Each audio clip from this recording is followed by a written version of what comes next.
Mu kiro ky'olwomukaaga olwa wiiki gye tukubye amabega, abagambibwa okuba bannalukalala abatujju baatega bbomu mu kifo ekisanyukirwamu abantu abanyumira okulya ennyama ya bumutambuza ddembe ekimanyiddwa nga Digida e Komamboga mu ggombolola y'e Kawempe.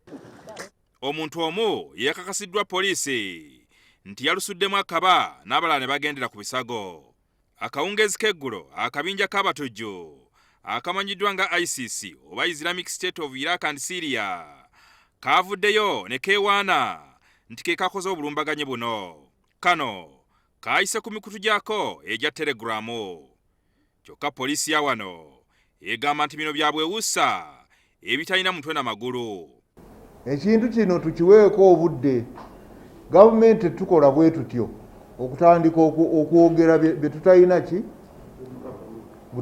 bye tutalinaako obukakafu wadde ICS bwekyogera tulina ate nakyo kukinoonyerezaako.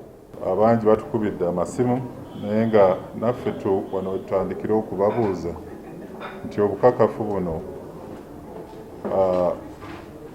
babujjawa. Poliisi egamba n'okutuusa kati tewannabaawo muntu akwatibwa ku byekuusa ku bbomu eyabalukidde mu kifo kino. Era obukakafu buno lwaki tetunnaba kubuzuulwa okulaga nti oba bbomu eyo yali erina akakwate kuba ISIS oba nedda, kyavudde ku nsonga nti wano we tuli tewali muntu yenna yakwatiddwa. Enanga agamba nti okunoonyereza kukyagenda maaso kubanga bye baakazuula biraga nti abalumbaganyi babadde boogera lulimi Luganda. Ebyokulabirako ebitonotono obujulizi bwe twakafuna n'abo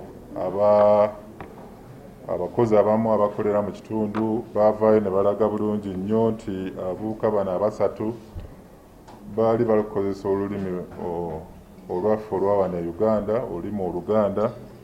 Obulumbaganyi obubadde bukolebwa ku Uganda bubadde bunenyezebwa ku kabinja k'abannalukalala aba Al-Shabaab ne ADF. Wiiki eyo yaggwa tulina 13 abaakwatibwa nga balina akakwate ku bikolwa ebya ADF mu ggwanga.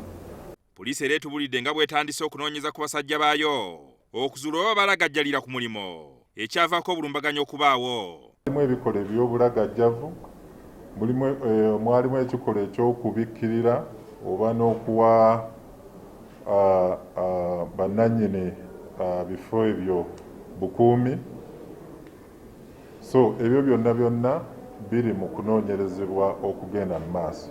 Tukitegeddeko nti n'omuduumizi wa poliisi alagidde bakkomanda bonna okumyumyula mu kukwasa ebiragiro bya kafyo. Poliisi eriko ebifo ebisanyukirwamu byazinzeeko mu kiro ekikesezza olwaleero n'esangayo abadigize. Kati ng'e Namugongo awo waliwo hoteeri gye twayungudde abasirikale oluvannyuma lwa bbomu eno okutulisibwa obadde olabanga era omujjuzo weeguli abadde walaba mupiira. Wiiki ewedde abantu abasoba mu 300 be baakwatibwa lwa kumenya biragiro bya kafyo.